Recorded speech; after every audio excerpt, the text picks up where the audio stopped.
welcome to my apartment. Beautiful apartment.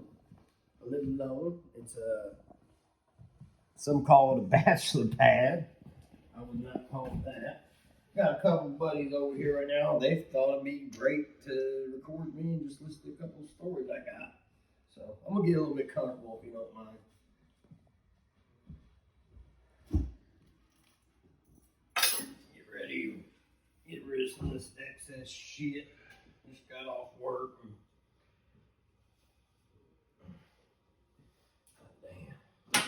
Tough day at work, I'll tell you what. If them motherfuckers worked half as hard as I did, I swear to God, I wouldn't have to work at all. But alright.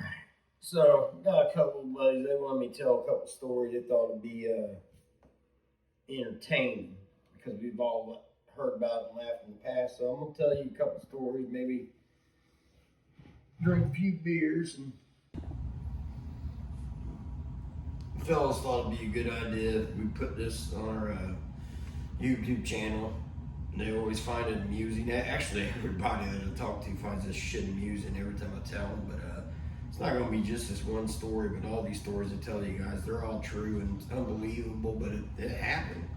It fucking happened to me. Happened to multiple people. There's multiple witnesses. So you can always go and ask them for verification. I'll put in their names, the real names. I don't give a shit. But it's just unbelievable. All the stuff that's happened to me over the years, and it's not so much where it's been like a learning situation, because I really didn't learn from it. It's just fucking funny to me. So I figure I'd just go ahead and tell you guys a couple stories, and I don't know, we'll see where it goes from there. It feels good to let this shit out anyway, especially if somebody's listening and you guys are entertained by it as much as my friends and people at work and everything are. So I want to tell you about the time that me and my friend Brent Hamlin passed. He passed about 2 years ago now. But me and him was out drinking one night. Brent showed up at the house, and I think I was pretty sauced up to begin with. He's like, "Hey, what are you doing?" Fucking nut, man. You got work tomorrow? I don't remember if I had to or not, but I don't think that would have stopped me. Brent was pretty good at persuading me into like going out and having a good time. So that's what we planned to do. So we went out to a titty club in Terre Haute called 6th Avenue. It was pretty shitty, but that's what we decided to do. So we went out to the titty club, had a pretty good time, and that nothing really extravagant happened there. But on our way home, things got different. So we're on our way home, and we're at a stoplight. It's a 6-way, so it's like an X, and it has a crossroads in between it.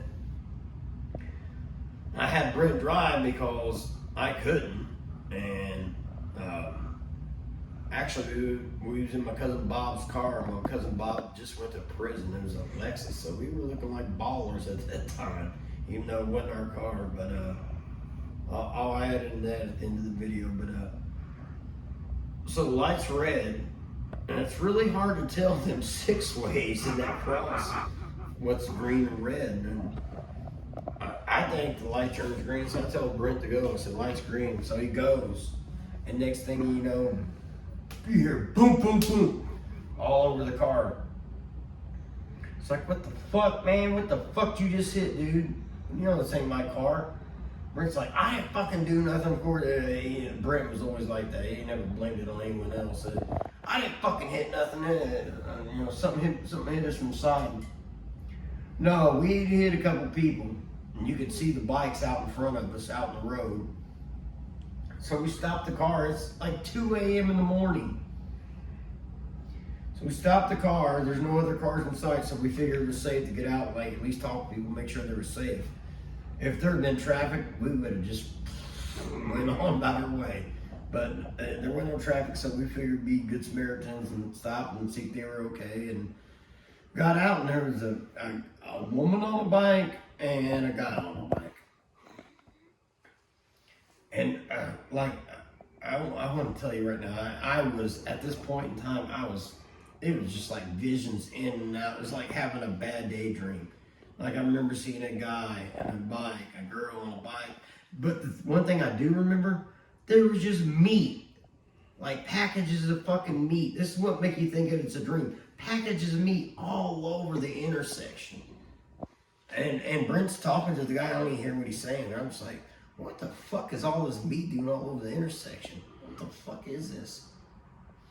And I look over and there's the woman, evidently she took the brunt of the car because she's the one on the pavement, on the curb moaning.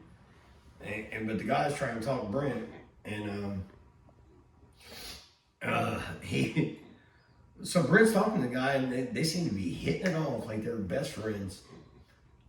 All the while the girl's on the curb moaning, oh my back, oh my back. I figured the bitch was just looking for like a payoff. So she should be, I would have been too. But Brent brings this guy over to me. He's like, hey man, everything's cool, everybody's cool here. And he said, hey, well, I don't want to report this to the cops. That's what I told him. And he said, no, I don't report that to cops either. And I'm, like I said, I look again across the ground on all this fucking meat. I mean, you don't carry meat around in your fucking jacket. These guys just came from Kroger's in a grocery sack. They had this stuff stuffed in their jacket. They had clearly been stealing. Which is totally fine. I mean, people gotta eat. So, I didn't care about that, but I was more worried about like me being fucking drunk, Brent being fucking drunk, us hitting people on bikes, but Brent and this guy seem to have some kind of like where they interconnected, like some other life form or something where Brent was okay with whatever the guy wanted to do, and that guy was okay with what Brent wanted to do, and that lady moaning is just crazy to me. Like the boyfriend didn't even stop talking. He wouldn't stop being a salesman to us about like calling the cops just to go. The bitch is still over there moaning the whole fucking time. And I'm the first one, me, the one that don't care about the bitch the least, is over there and says, hey, what about your bitch, man? Now, and he says to me just like this, straight face and all, she'll be fine. And I looked at him and I said, she is not fine. I don't know if that bitch can even get up. If she could have, she probably already would have and gathered up her meat. But she was not fine. She was still on the curb laying there. Her bike crumpled in a mess. And the next thing that goes through my head is, I'm not going to jail for Brent or this motherfucker or this meat or this bitch. And so I just want to cut to the chase and get the fuck out of there as soon as possible. So Brent, I don't know why he did this. Brent's usually pretty street smart about stuff like this, but Brent tells the guy his name and everything, and the guy I can't remember what the fucking guy's name was because I was blacked out drunk. It was Pete or something. And the girlfriend's name was the bitch that got ran over. So, basically, like I said, I wanted to cut to the chase and get out of there. I said, so hey man, what's it gonna take? Let's get this on. Let's get this over with. Let's get on with this shit. And he says, well, I don't want to call the cops. I mean, as you can see, we've been doing something illegal. We're like, fucking no shit, guys. So have we. So, I mean, we're in the same fucking boat here. Let's get out here. He's like, all right, if you can just help her up and put her on her bike, which her bike doesn't work anymore, but that's up to him. If that's what he wants me to do, I'm going to put this bitch on a broke-ass bike. He can pull him and his bitch down the road. He offers me a couple packages of steaks. To be quiet, I hit him in my car. He offered me a couple packages of steaks. I don't want shit. I want to get 2 blocks down the road to my house. Brent takes the steaks. Because that's who Brent was. Brent takes the steaks, puts them in the car. I put the fucking broke bitch on her broke ass bike, push her at least on the sidewalk so she's out of the intersection.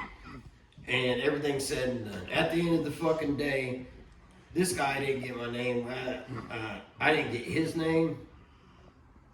The last thing the guy says to me was, hey man, you've been really cool about this whole situation. I didn't catch your name. I said, no fucking shit, guy. You're not gonna catch my name.